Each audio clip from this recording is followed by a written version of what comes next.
We're going to look now at the influences that our ancestors have had on us, and also the influences that those close to us have on our lives. First of all, thinking of our ancestors, our generational line, I think we would all agree that we can see how physical characteristics, the colour of your hair, your height and so on, can be inherited, as can very often emotional characteristics and also behavioural patterns. But there's a little more to it than that. It's very interesting to see that in the science of epigenetics, scientists are now claiming that it's not just the way our ancestors looked and behaved which can influence us, but also the things that happened to them also has an influence.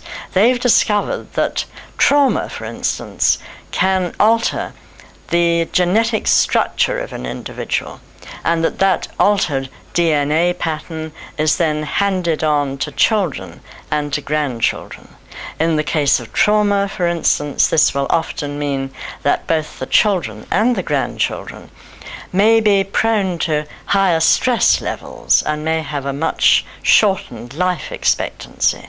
This is really interesting because this very much is in agreement with what we've discovered in prayer ministry, that everybody has something on their family line which will need to be addressed in prayer. Obviously, there are good things coming down the family line, but I think with every person there are also negative things as well.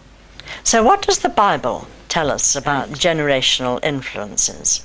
Deuteronomy chapter 7 verse 9 tells us that God has a plan for blessing the family line. But in addition to that, verses such as Exodus 20:5-7 tell us that the sins of the fathers are visited, as the Authorized Version puts it, on to the children and subsequent generations. If our forefathers sinned, there is a very good chance that we will be affected. We know from Romans chapter 6 verse 23 that all sin has consequences, that as you sow, so you reap. And we also know, of course, that the iniquity of all of us was taken by Jesus upon the cross. But we need to appropriate what Jesus has done. We need to be active in our lives as Christians. And so we believe in Flame that everybody needs at some stage or another to have prayer unto their generational lines. And we also believe that we will not be perfect until that final enemy, death, is conquered in each one of us.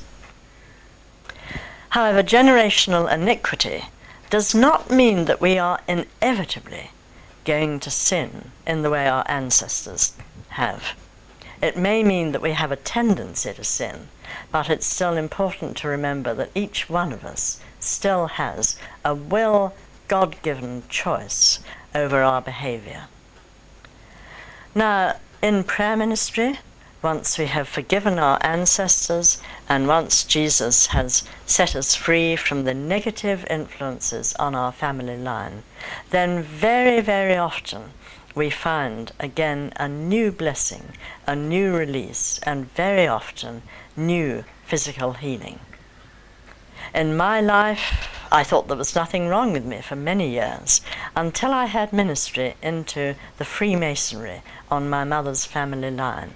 And after that, it was as if I'd been released from a 2-ton burden that I didn't even know I was carrying. The change was miraculous. And you will find this when praying for other people, and you may well have already found this in your own lives as well. Now, the other area I want to talk about is the area of what we call soul, spirit, body ties. We know from 1 Thessalonians 5:23 that we relate with our bodies, our souls, and our spirits.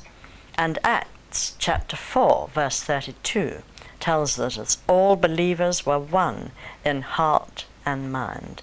And there are ties formed between the people we meet, which are very real ties, even though invisible. And they have their parallel because there is not only generally a body tie, a soul tie, and also a spirit tie. So they have their parallel in the heavenly realms, and they can be a mixture of godly and ungodly. We can be forced into ungodly soul ties through rejection, abuse, or extreme control. But in most relationships, there is a mixture of godly, good things, and ungodly. A particularly strong tie will be formed in the case of sexual partners. Now, in the case of marriage, when Christopher and I got married, we brought with us the effects of all our previous close friendships, relationships with people at school, our parents, and our work colleagues. The effects of this are represented on my hand as peanut butter and on Christopher's hand as Marmite. Now, what happened when we came together?